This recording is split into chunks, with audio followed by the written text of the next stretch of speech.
ہمایوں خان نے یہ پوچھا ایک شخص مر گیا، کیا اس شخص کے لیے پہلے دن خیرات ضروری ہے؟ ہمارے یہاں لوگ پہلے دن ضروری سمجھتے ہیں، اس بارے میں مکمل وضاحت فرمائیں کہ خیرات کا معاملہ کیسا اور شرعی حیثیت کیا ہے؟ ایسا کچھ نہیں ہے کہ پہلے دن خیرات کی جائے، دوسرے دن بھی ضروری نہیں ہے، تیسرے دن بھی ضروری نہیں ہے، خیرات کرنا شرعاً کوئی ضروری نہیں ہے۔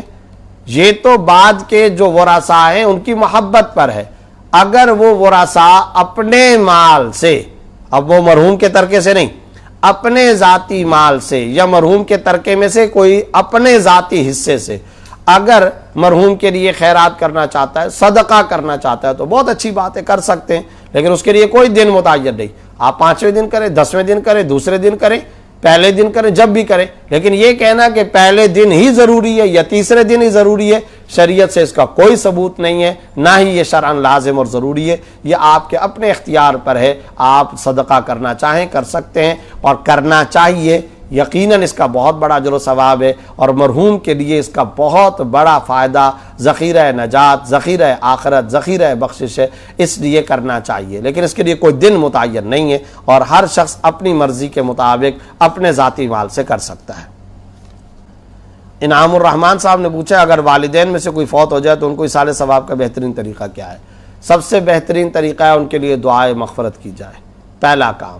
دوسرا کام یہ ہے مالی صدقہ کیا جائے۔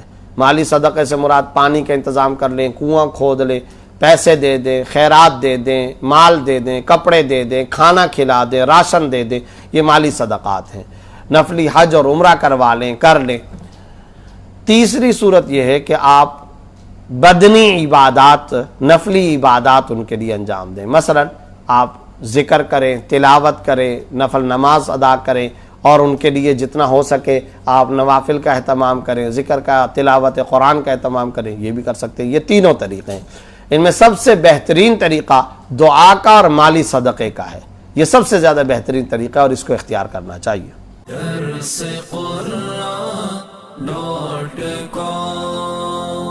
www.darsequran.com